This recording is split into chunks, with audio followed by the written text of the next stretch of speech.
সবাই ইব্রাহিমরে ধরছে, ইব্রাহিম চল আমরা পুজো দিতে যাব।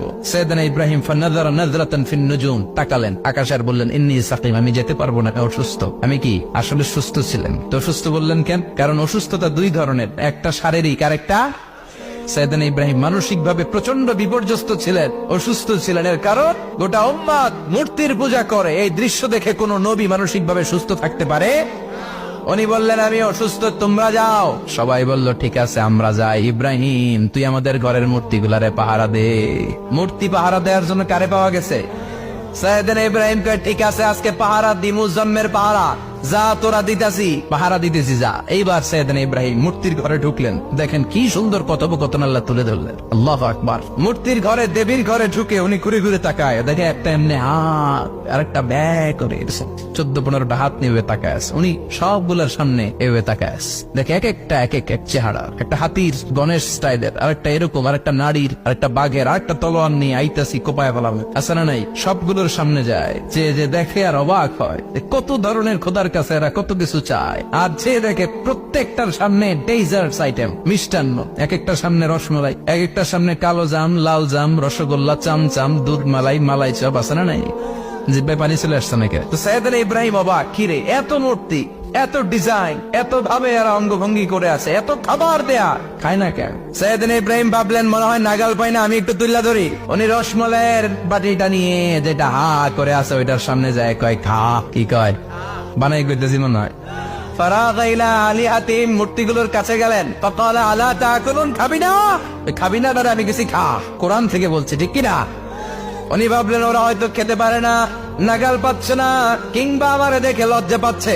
নিচ থেকে রসমালাইয়ের বাটি তুলে ধরলেন, উনি বললেন খা, আর ওগুলা কয় হা হা করে নিচ্ছে, নড়েও না সরেও না। উনি মুখের সামনে তুলে ধরে বললেন আলা তাকুলুন, খা। সবগুলার সামনে গেলেন, খা খা, কেউ খায় না, ওগুলো হা করে আছে। সাইয়েদনা ইব্রাহিম বললেন খা, কেউ কথা কয় না। উনি বললেন খাবি না কেন? তাইলে কথা ক। এই যে কষ্ট করে উড়াইলি, মুখের সামনে দিলাম, খাবি না কেন? কথা বল। আলা তাকুলুন, খাবি না কেন? কথা বল। মা লাকুম লা তাতাকাল্লামুন, খাবি না কেন? মা লাকুম লা তানতিকুন, হয় খা নয় কথা ক। বলতেই লাগলেন খা খা, প্রত্যেকটা মূর্তির সামনে গেলেন, খা। ওগুলো করে আছে হা, কোনো কথা কয় না। কয় কেন খাবি না? তাইলে কথা ক। খায়ও না, কথাও কয় না। আপনার ছেলে বায়না ধরছে, আব্বা চানাচুর দাও, কি খাম? চানাচুর কিনে দিলেন, এই নে চানাচুর। এখন চানাচুর খায় না। কিরে বাপ খাবি না কেন? কথাও কয় না, খায়ও না, কথাও কয় না। এখন বাকি আছে কোনটা? কথা কর। ফারাগা আলাইহিম দারবাম বিল ইয়ামিন, ডান হাতে কোপানো শুরু করলেন, ইচ্ছে মতো খুশি কিল মারতে মারতে মূর্তিগুলার সাইজ। ফারাগা আলাইহিম দারবাম বিল ইয়ামিন, এক একটা নবীর হাতে জান্নাতি শক্তি দিয়েছে কে? খা নাইলে কথা ক।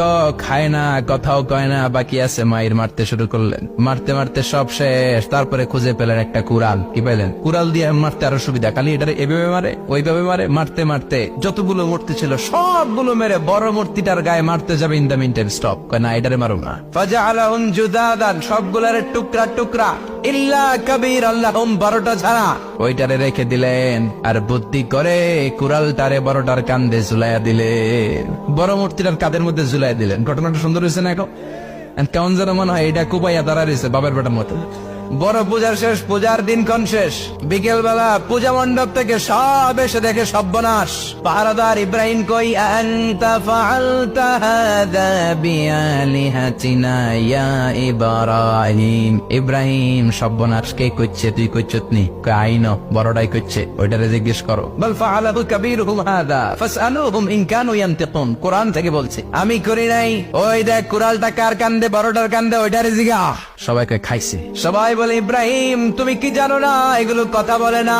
সাইয়েদনা ইব্রাহিম বলে যে এটা কথা কয় না, ওইটার পূজা করস কেন? যেটা কথা বলে না, যেটা নিজেরাই নিজেদেরকে মায়ের থেকে বাঁচাতে পারে না, নিজেরাই নিজেদেরকে রক্ষা করতে পারে না, তোরে কিভাবে রক্ষা করবে? এগুলোর পূজা কেন করিস?